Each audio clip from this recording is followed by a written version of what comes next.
প্রিয় দর্শক, আসসালামু আলাইকুম। দেশব টিভির পক্ষ থেকে আপনাদের স্বাগত জানাচ্ছি।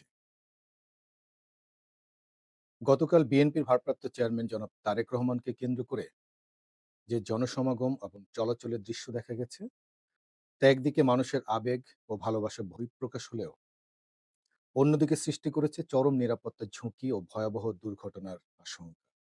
সামাজিক যোগাযোগ মাধ্যমে ছড়িয়ে পড়া বিভিন্ন ভিডিও ফুটেজ এবং প্রত্যক্ষ দৃশ্য বিশ্লেষণ করলে স্পষ্টভাবে বোঝা যায় এই যাত্রা ও সম্বর্ধনা কার্যক্রমে যথেষ্ট পরিমাণে নিরাপত্তা ব্যবস্থায় গুরুতর ফাঁক রয়ে গিয়েছিল। ভিডিওগুলোতে দেখা যায় তারেক রহমানের গাড়িবহর যেসব রুট দিয়ে অতিক্রম করেছে, সেখানে একাধিক ফ্লাইওভার ও ফুটওভারের নিচে অস্বাভাবিক যাত্রার লোক সমাগম ছিল। কিছু ফুটওভারে তো ধারণ ক্ষমতার চেয়েও বহুগুণ বেশি মানুষের অবস্থান ছিল। শুধু তাই নয়, কয়েকটি ফুটওভারের ছাউনি এবং উপরের কাঠামোর উপরও ঝুঁকিপূর্ণভাবে মানুষের উঠে পড়ার দৃশ্য দেখা গিয়েছে বিভিন্ন ভিডিওতে। বিশেষজ্ঞদের মতে এ ধরনের অতিরিক্ত চাপ যে কোনো সময় কাঠামোগত বিপর্যয় ডেকে আনতে পারে। এমন পরিস্থিতিতে যদি কোনো ফুটওভার বা তার অংশবিশেষ ভেঙে পড়ত, তাহলে তা সরাসরি তারেক রহমানের গাড়ি বহরের উপর পড়ে অপ্রত্যাশিত প্রাণঘাতী দুর্ঘটনা ঘটাতে পারে।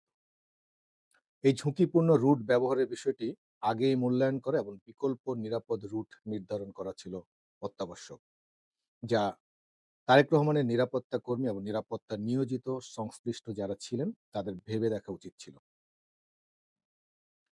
আরো উদ্বেগজনক বিষয় হলো, এত প্রচণ্ড ভিড়ের মধ্য দিয়েও তারেক রহমানের গাড়িবহরকে এগিয়ে নেওয়া হয়েছে যথাযথ কোনো নিরাপত্তা দূরত্ব ও শক্ত ব্যারিকেড ছাড়াই।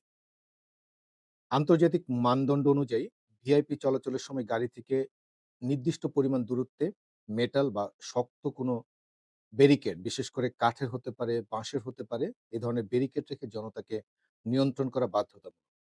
কিন্তু এখানে সেই ব্যবস্থা মোটেও চোখে পড়েনি গতকালকের তারেক রহমানের এই গাড়ি বহরের সময় অথবা সম্বর্ধনা স্থলে যাওয়ার সময়। এর ফলে ভিড় সরাসরি গাড়ি বহরের গায়ে এসে পড়েছে, যা শুধু বিশৃঙ্খলায় নয়, গাড়ি থেকে গাড়ি থেমে থেমে যাওয়া, চাপাচাপি, হঠাৎ পড়ে যাওয়া কিংবা ইচ্ছাকৃত বা অনিচ্ছাকৃত যে কোনো আঘাতের ঝুঁকি বহুগুণে বাড়িয়ে দিয়েছিল। এই পুরো ঘটনার মধ্যে সবচেয়ে আশঙ্কাজনক এবং গা শিউরে ওঠার মতো যে দৃশ্যটি ছিল, প্রিয় দর্শক, এই ভিডিওটি দেখুন। ভিডিওতে দেখা যাচ্ছে যে ভিড়ের চাপে তারেক রহমান একাধিকবার হোঁচট খেয়ে পড়ে যাওয়ার উপক্রম হয়েছিল। ভিডিওতে স্পষ্ট দেখা যাচ্ছে লক্ষ লক্ষ মানুষের ভিড় ঠেলে তাকে বাসের দিকে এগিয়ে নেওয়া হচ্ছে। একরকম ঠেলে এবং টেনে নেওয়া হচ্ছে তারেক রহমানকে। নিরাপত্তা কর্মীরা পরিস্থিতি সামাল দেওয়ার সর্বোচ্চ চেষ্টা করলেও এত লক্ষ লক্ষ মানুষের চাপ ছিল যে যদি কোনো কারণে এই চাপ ভয়াবহ রকম হতো, এই অল্প সংখ্যক নিরাপত্তা কর্মীর পক্ষে তা নিয়ন্ত্রণ করা কার্যত অসম্ভব হয়ে পড়ত। এই সময় ভিড়ের চাপে তারেক রহমান বহুবারই বাধাগ্রস্ত হয়েছেন, অনেক চেপে গেছেন। আপনার ভিডিওতে দেখতে পাচ্ছেন বিষয়টা যে কতটা ভয়াবহ দৃশ্য। সামান্য দূরত্বে বাসের দরজায় পৌঁছাতেই তার সময় লেগে যায় দীর্ঘক্ষণ। এই কয়েক মিনিটেই যেকোনো অনাকাঙ্ক্ষিত দুর্ঘটনা, বিশেষ করে পদদলিত হওয়া, শ্বাসরোধ, গুরুতর আঘাত কিংবা আরো ভয়াবহ কিছু ঘটে যাওয়ার জোরালো আশঙ্কা তৈরি হয়েছিল। সবচেয়ে বড় প্রশ্ন হলো, এই পরিস্থিতির জন্য আগাম প্রস্তুতি কেন ছিল না? বাস থেকে নেমে মঞ্চে যাওয়া এবং মঞ্চ থেকে বাসে ফেরার এই পুরো পথ জুড়ে শক্ত ব্যারিকেড দিয়ে একটি সুরক্ষিত করিডোর তৈরি করা ছিল একান্ত প্রয়োজন।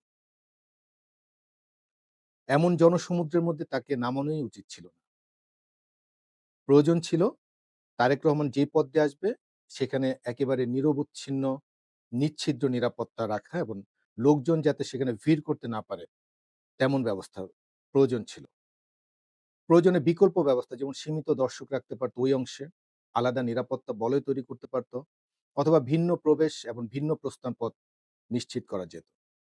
এই ঘটনাগুলো স্পষ্টভাবে ইঙ্গিত দেয় ভবিষ্যতে তারেক রহমানের যে কোনো সফর, সমাবেশ, বিশেষ করে সামনে যে নির্বাচনী জনসমাবেশগুলোতে তারেক রহমান যাবেন, সেখানেও তার গাড়িবহর যাবে। সেখানে নিরাপত্তার বিষয়টিকে সর্বোচ্চ অগ্রাধিকার দিয়ে নতুন করে ভাবতে হবে বলে সবাই মনে করে। এখানে কিছু জিনিস আসলে ধারণায় রাখা উচিত ছিল, বিশেষ করে তারেক রহমানের নিরাপত্তার দায়িত্বে যারা নিয়োজিত ছিল। রুট এবং স্থাপনার ঝুঁকি মূল্যায়ন করা প্রয়োজন ছিল। ছিল পর্যাপ্ত প্রশিক্ষিত দলীয় নিরাপত্তা সদস্য। প্রয়োজন ছিল এখানে শক্ত দৃশ্যমান ব্যারিকেড দরকার ছিল। আর বিশেষ করে ভিড় নিয়ন্ত্রণে আধুনিক কৌশল প্রয়োগ করা প্রয়োজন ছিল। যেটা নিয়ে তাদের আরো আম চর্চা করার প্রয়োজন ছিল তারেক রহমান আসার পূর্ব থেকে। এবং সবচেয়ে গুরুত্বপূর্ণ যেটা, এক্ষেত্রে আবেগের চেয়ে নিরাপত্তার বিষয়টাকে সবচেয়ে বেশি অগ্রাধিকার দিতে হবে।